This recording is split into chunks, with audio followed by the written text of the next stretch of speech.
જામનગર મહાપાલિકા ફરી એકવાર ટિંકુ નર્સરી મુદ્દે વિવાદના ઘેરામાં। જામનગર મહાનગરપાલિકા દ્વારા શહેરની વચ્ચે આવેલા મોટા વૃક્ષોને સ્થળાંતર કરવાની યોજના શરૂ કરી છે।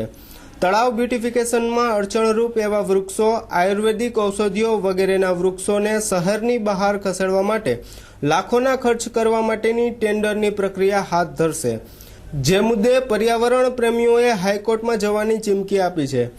જામનગર મહાપાલિકા દ્વારા તળાવ બ્યુટિફિકેશન અંતર્ગત ટિંકુ નર્સરીવાળી જગ્યા ખાલી કરાવી કબજો સંભાળી લીધો હતો।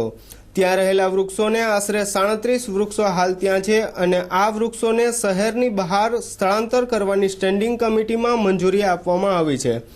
મોટા વૃક્ષોને 3.90 લાખના ખર્ચે સ્થળાંતર કરવાનો નિર્ણય લેવામાં આવ્યો છે અને આ વૃક્ષો શહેરના રણજીત સાગર નજીક સ્થળાંતર કરવાની મંજૂરી આપી હતી।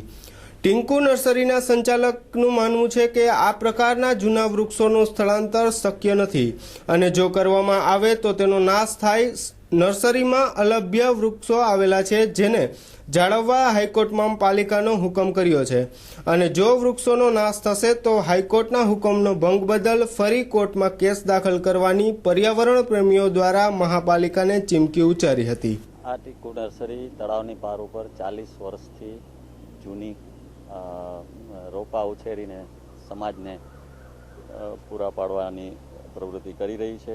સેવાકીય છે તેમજ અલભ્ય વૃક્ષો છે જે આ નર્સરીમાં 40 વર્ષ પહેલાં વાવેલા છે, ઔષધીય ઉપયોગના છે, જે લોકોની સેવામાં વપરાતા હતા અને એના જે વૃક્ષના પાંદડા, ફળ, ફૂલ છે એના ઉકાળા પણ બનાવીને લોકોને આપતા હતા।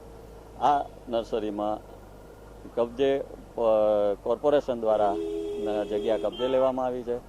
ત્યાર પછીથી આને એક પણ રીતે સાચવવામાં આવી નથી। અમે હાઈકોર્ટમાં ગયેલા તો હાઈકોર્ટમાં પણ એ લોકોએ કબૂલાત આપી છે કે અમે આ વૃક્ષોને સાચવશું, કાપશું નહીં, પાણી પીવડાવશું, મેન્ટેન કરશું।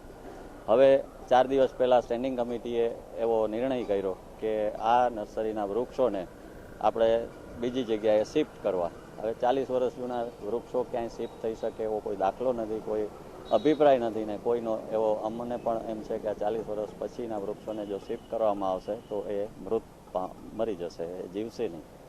તો આ માટે થઈને અમે એમને નોટિસ પણ પાઠવેલી છે કે તમે આ કરશો એ ગેરકાયદેસર છે, કારણ કે તમે હાઈકોર્ટમાં આવું કબૂલેલું છે, હાઈકોર્ટનો ઓર્ડર છે, છતાંય તમે જો આ કાર્ય કરશો તો એ ગેરકાયદેસર હશે અને એના સામે અમે પગલાં લેશું તેમજ હાઈકોર્ટમાં